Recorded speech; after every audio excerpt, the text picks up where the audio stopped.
வணக்கம் மக்களே, welcome to இது உங்கள் எம்கே ஆலினார் யூடியூப் சேனல். மக்களே அனைவருக்கும் வணக்கம். இன்றைக்கி நம்ம என்ன வீடியோ பார்க்க போகிறோம்னா, இன்றைக்கி நம்ம சூப்பரான ஒரு வீடியோ பார்க்க போகிறோம். ஆமாம் மக்களே, இன்றைக்கி என்னென்னா நம்ம மட்டன் வறுவல் தான் பார்க்க போகிறோம். மட்டன் வறுவலை நம்ம இன்றைக்கி சூப்பராக பார்க்க போகிறோம். வாங்க அந்த மட்டன் வறுவல் எப்படி செய்கிறது, ஏது செய்கிறதுன்னு சூப்பராக இன்றைக்கி சூப்பராக செய்யலாம். தயவுசெய்து இந்த வீடியோ ஸ்கிப் பண்ணாமல் தயவுசெய்து பாருங்கள். முழுசாக பார்த்தீங்கன்னா தெரியும்.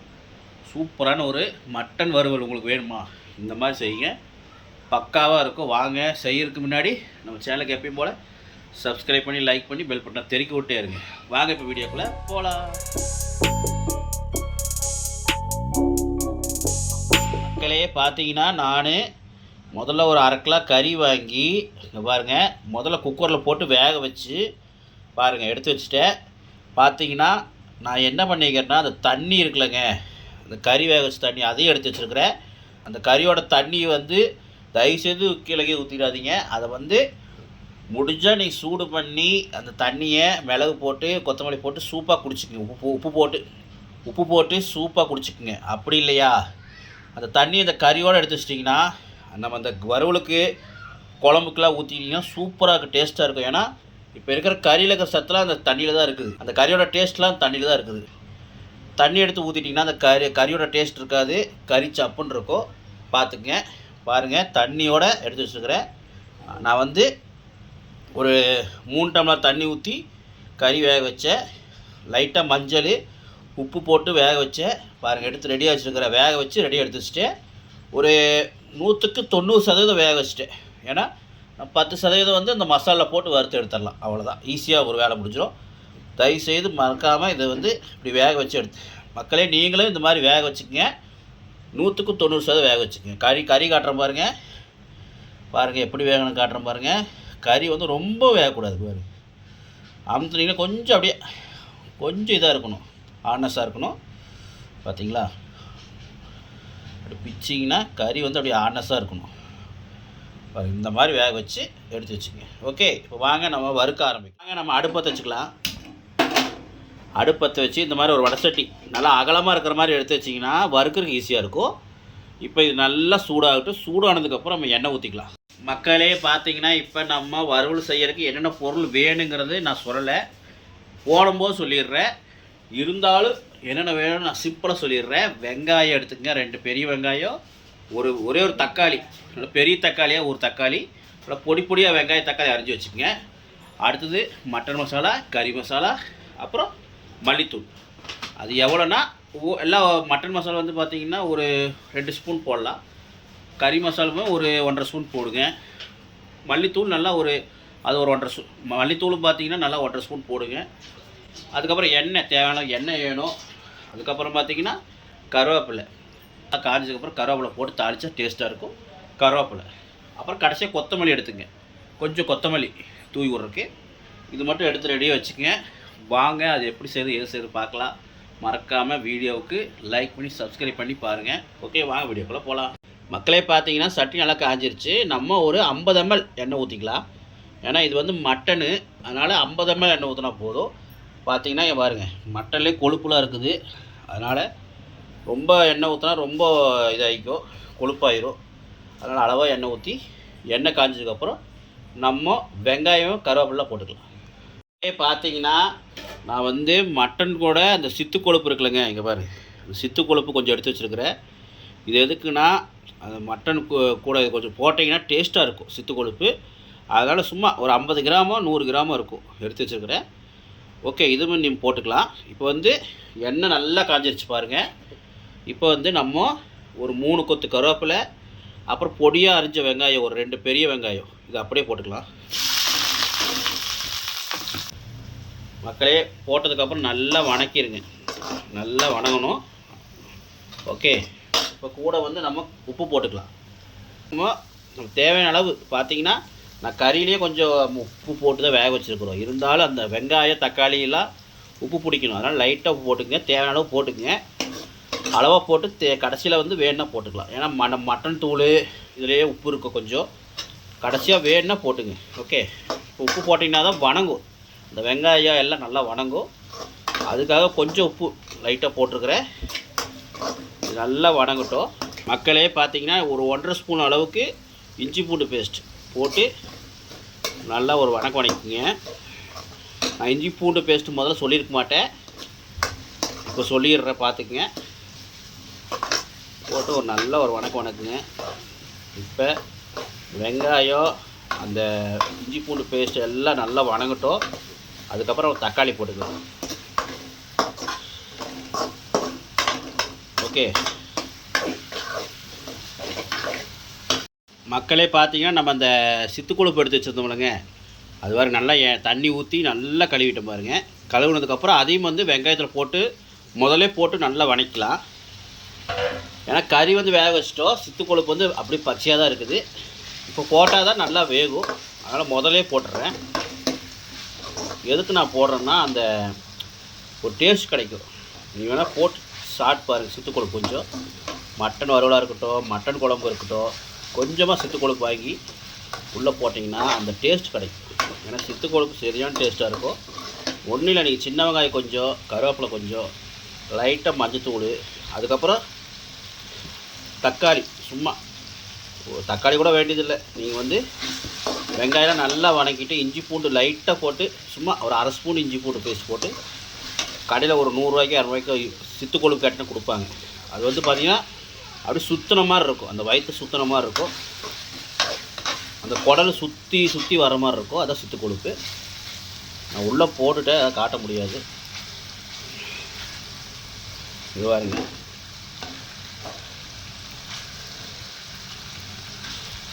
பார்த்தீங்கன்னா தெரியும். அந்த குடல் வந்து சுற்றின மாதிரி இருக்கும், சுற்றி சுற்றி வர மாதிரி இருக்கும். அதை சித்துக்கொழுப்புங்குவாங்க. கடையில் கேட்டாவே கொடுப்பாங்க. 100 ரூபாய்க்கு 200 ரூபாய்க்கு வாங்கிட்டு வந்து நான் சொன்ன மாதிரி சின்ன வெங்காயம், அப்புறம் அந்த கருவேப்பிலை லைட்டாக ஒரு 1/2 ஸ்பூனோ 1/4 ஸ்பூனோ இஞ்சி பூண்டு பேஸ்ட் போட்டு மஞ்சத்தூள் கொஞ்சமாக போட்டு நல்லா பரட்டி எடுத்துகிட்டு அதுக்கப்புறம் லைட்டாக தண்ணி ஊற்றி சும்மா இந்த மாதிரி ஒரு கொஞ்சம் தண்ணி மாதிரி எடுத்து நல்லா வெறும் வயிற்றில் பார்த்திங்கன்னா இந்த வெள்ளை சோறு இருக்குல்லங்க, வடித்த சோறோ ஏதோ ஒன்று, வெள்ளை சோத்தில் நீங்கள் போட்டு அந்த சித்துக்கொழுப்போட அந்த இது சாரை போட்டு அந்த சித்துக்கொழுப்போடு சாப்பிட்டிங்கன்னா வயிறு புண்ணுலாம் குணமாயிரும். ட்ரை பண்ணி பாருங்கள். இன்னொரு நாள் அது உங்களுக்கு கண்டிப்பாக நான் வீடியோவை போடுறேன். அதுவும் இன்றைக்கி அம்மா வந்து மட்டன் பிரியாணி பண்ணியிருந்தாங்க. அது உங்களுக்கு வீடியோ எடுக்கலான்னு முடியல. நான் வேலைக்கு போயிட்டு இப்போ தான் வந்தேன். இன்றைக்கி நைட்டு வேலைக்கு போக முடியல. பார்த்தீங்கன்னா நைட்டு வேலைக்கு போகல, ஏன்னா உடம்பு சரியில்லாமல் போகல, அதனால் வீடியோ எடுத்துகிட்ருக்கேன். இப்போ வந்து பார்த்தீங்கன்னா நல்லா இது வணக்கி விட்றலாம். வணங்கினதுக்கப்புறம் காட்டுறேன். மக்களே பாருங்கள், அந்த சித்துக்கொழுப்புலேருந்து அப்படியே வெண்ணெய் வருது பார்த்தீங்களா, அதுலேயே அப்படியே அந்த நெய் மாதிரி வருது. அதனால எண்ணெய் அளவு ஊற்றிட்டேன். இப்போ இது கூட தக்காளி போட்டுக்கலாம். வெங்காயம் கொஞ்சம் நல்லா வணங்கிடுச்சு. தக்காளி நல்லா ஒரு பெரிய தக்காளி 1 பொடி பொடி அரிஞ்சு போட்டு இதை அப்படியே நல்லா வணக்குங்க. மஞ்சத்தூள் இருந்தால் கொஞ்சம் போட்டுக்குங்க. நான் ஏற்கனவே கறியில் போட்டு பார்த்தீங்கன்னா மஞ்சத்தூள் போட்டு வேக வச்சுருக்கிறேன். நீங்கள் வேணும்னா மஞ்சத்தூள் வேணால் போட்டு வேக வச்சுக்கோங்க. அப்படியே அதில் குக்கரில் நீங்கள் போட்டு வேக வைக்கலைன்னா இந்த வறுவலை போட்டுக்குங்க. சும்மா ஒரு 1/4 ஸ்பூன் அளவு போட்டு தக்காளிலாம் நல்லா வேகட்டும். பாருங்கள், சித்துக்கொழுப்புலாம் போட்டோன்னே எப்படி ஆச்சு பாருங்கள். நல்லா அப்படியே நல்லா கொஞ்சம் நேரம் வேகட்டும். தக்காளியெல்லாம் மசிஞ்சதுக்கப்புறம் நம்ம இந்த கறியை தூக்கி உள்ளே கொட்டி நல்லா வணக்கணும். ஓகே, கொஞ்சம் நேரம் ஆகட்டும். மக்களே பார்த்தீங்கன்னா இப்போ நம்ம கறி தூக்கி போட்டுக்கலாம். பாருங்கள், கறியை அப்படியே தூக்கி உள்ளே போட்டு நல்லா அப்படியே வேகட்டும். ஏன்னா சித்துக்கொழுப்பு பாருங்கள் சரியாக வேகலை, அது பச்சையாக போட்டிருக்கனால அது கொஞ்சம் நேரம் அப்படி வேகட்டும். அதனால் அப்படி இந்த கறி தண்ணியில் ஊற்றினால அந்த கறி தண்ணியிலே கொஞ்சம் நேரம் வேகட்டும். வந்து பார்த்திங்கன்னா அந்த கறி போட்டு வச்சுருந்த குண்டாவில் இருக்கிறாருங்க, இந்த குண்டாவில் இருக்கிற கொஞ்சம் தண்ணி ஊற்றி அலாசி அப்படியே ஊற்றிக்கலாம். பாருங்கள், இந்த அளவு தண்ணி இருக்குது. கொஞ்சம் நேரம் அப்படியே கொதிச்சுன்னா அந்த சித்துக்கொழுப்புலாம் வெந்துடும். கறி நல்லா ஓரளவு வெந்துடும். அதுக்கப்புறம் மசாலெலாம் போட்டு பரட்டிக்கலாம். இப்போ கொஞ்சம் நேரம் வேகட்டும். தீயை வந்து மீடியம் வச்சுங்க. ஒரு தட்டு போட்டு மூடி வச்சுருங்க. கொஞ்சம் நேரம் வேகட்டும். வெந்ததுக்கப்புறம் வாங்க, ரொம்ப நேரம் கொஞ்சம் வேக வச்சோம். கரெக்டாக ஒரு 1/4 நேரமாக இருக்கும். ஏன்னா சித்துக்குழம்பு நல்லா வேகணும். அதனால் கொஞ்சம் நல்லா வெந்துருச்சு. இப்போ பாருங்கள், மசாலா போட்ட மாதிரியே இருக்கும் பாருங்கள். எப்படி காட்டுறேன் பாருங்கள். மக்களே வாங்க ஓப்பன் பண்ணலாம். இங்கே பாருங்கள் எப்படி ஆச்சு பார்த்தீங்களா? அப்படியே அந்த எண்ணெய் அந்த கொழுப்பு எல்லாம் அப்படி பிரிஞ்சு வந்ததுக்கப்புறம் பார்த்திங்கன்னா நம்ம ஊற்றுன அந்த தண்ணி வந்து பார்த்திங்கன்னா அந்த மட்டனோட தண்ணி இருக்குல்லங்க, வேக வச்ச தண்ணி அதெல்லாம் வற்றினதுக்கப்புறம் அந்த கொழுப்பு அந்த எண்ணெய் மட்டும் மிதக்கணும். மிதக்குதா? இப்போ என்ன பண்ணுன்னா ஓரளவு மீடியமாக வச்சுட்டு தீயை வச்சுக்கோங்க. தீயை மீடியமாக வச்சுட்டு இப்போ இதில் வந்து நம்ம மசாலா போட்டுக்கலாம். பார்த்திங்கன்னா கொஞ்சமாக கறி மசால் நான் வந்து ஒரு ஸ்பூனாக முதல்ல போடுறேன். உங்களுக்கு தேவை ஏன்னா போட்டுக்குங்க, உங்களுக்கு ஒரு ஸ்பூனாக போட்டுக்குங்க. மசால் ரொம்ப போட்டாலுமே குழந்தைங்க அதிகம் சாப்பிட மாட்டாங்க, அளவாக போட்டுக்குங்க. நான் பாருங்கள் ரெண்டாவது பார்த்தீங்கன்னா முதல்ல வந்து கறி மசாலா போட்டேன். ரெண்டாவது மட்டன் மசாலா அது ஒரு ஸ்பூன் தான் போட்டிருக்கேன். அதுக்கப்புறம் மல்லித்தூள் அது நான் ஒரு ஸ்பூன் தான் போடுறேன். ஓகே, அவ்வளோதான். இது அப்படியே நல்லா பெரட்டணும். அப்புறம் வேணுன்னா நம்ம மசால் வேணுன்னா உங்களுக்கு தகுந்த மாதிரி உங்களுக்கு எப்படி மசால் வேணுமோ அந்த மாதிரி போட்டு பார்த்திங்கன்னா இது நல்லா அப்படியே ட்ரை ஆகிற மாதிரி நல்லா வதக்கணும். ஸ்பீடு இப்போ வந்து ஹை ஸ்பீடு வச்சுக்கோங்க, வச்சு கடையில் விட்டுக்கிட்டே இருக்கணும் பாருங்கள். அப்போ தான் அடி பிடிக்காது. அந்த இதெல்லாம் வந்து ட்ரை ஆகும், எண்ணெய் அந்த கொழுப்புலாம் ட்ரை ஆகும். நான் நல்லா கடையை முடிச்சு காட்டுறேன். அந்த மசாலே அப்புறம் எல்லாம் அப்படியே ட்ரை ஆகணும், நல்லா அப்படி வதக்கிட்டே இருக்கணும். நானே வீடியோ எடுத்து நானே உங்களுக்கு சமைக்கிறதுனால நான் வணக்க முடியாது. நல்லா ட்ரை ஆகிற மாதிரி வணக்கினதுக்கப்புறம் உங்களுக்கு காட்டுறேன். இன்னொன்று பச்சை வாசம் நல்லா போயிடணும். நம்ம இப்போ தான் மசாலா போட்டிருக்கிறோம். அந்த பச்சை வாசமெல்லாம் போய் இந்த கறி மசாலா மல்லித்தூள் அந்த மட்டன் மசாலோட அந்த மட்டன் மசாலோட அந்த பச்சை வாசமெல்லாம் போய் நல்லா வந்தால் தான் நல்லாயிருக்கும். இல்லைன்னா உங்களுக்கு சாப்பிட முடியாது, கசப்படிக்கும், பச்சை வாசம் அடிக்கும். பார்த்துக்குங்க. பாருங்கள் நல்லா வணக்கி விட்டு போட்டு நான் உங்களுக்கு காட்டுறேன். ஓகே மக்களே பாருங்கள் நல்லா வணக்கி பாருங்க எப்படி ஆச்சு பார்த்தீங்களா? நல்லா ஜம்முன்னு வறுவல் வந்துருச்சு. ஃபைனலாக நம்ம கொத்தமல்லி கொஞ்சம் தூவி விட்டோம்னா ஃபினிஷிங் ஆயிரும். ஓகே அவ்வளோதான் மக்களே. இது வந்து நான் சாப்பிட்டு பார்த்து சொல்கிறேன். ஓகே அவ்வளோதான். சூப்பரான மட்டன் வறுவல் ரெடி. நீங்கள் சாப்பிட்டு பார்த்து சொல்லுங்க. மட்டன் வறுவலாக இல்லை சுக்காவாக நினைப்பீங்க. அப்படியே தாறுமாறாக இருக்கும்.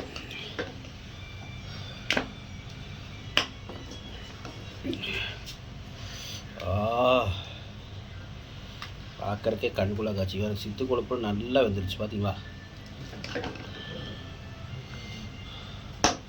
ஓகே மக்களே, உங்களுக்கு வந்து சாப்பிடும்போது காட்டுறேன். மக்களே வாங்க இப்போ நம்ம இந்த மட்டன் வறுவலை சாப்பிட்டு பார்க்கலாம். பாருங்கள் முதல்ல எங்கள் ஒய்ஃப்கிட்ட கொடுத்து சாப்பிட வைக்கலாம். சாப்பிட்டு பாருங்கள் எப்படி இருக்குன்னு.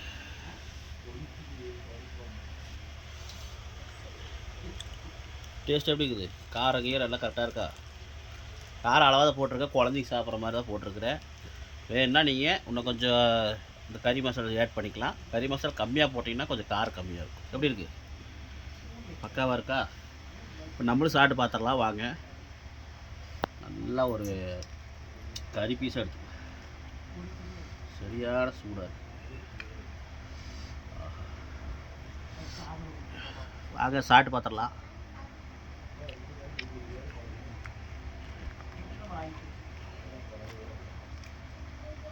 அட்டகாசம்.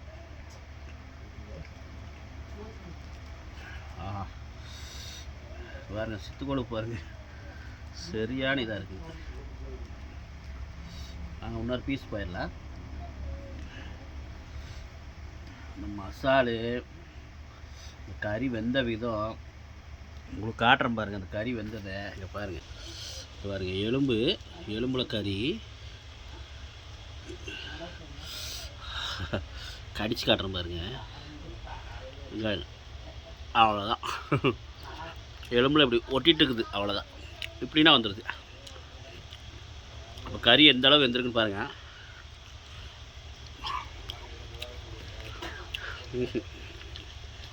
போக கடையில் கூட இந்த மாதிரி டேஸ்ட் வராது. ஆஹா, இந்த மசாலா இந்த நம்ம வறுத்த மசாலா நீங்கள் என்ன பண்ணுறீங்க, அந்த கொஞ்சம் சோத்தில் போட்டு சாப்பிட்டு பாருங்கள். ஆஹா,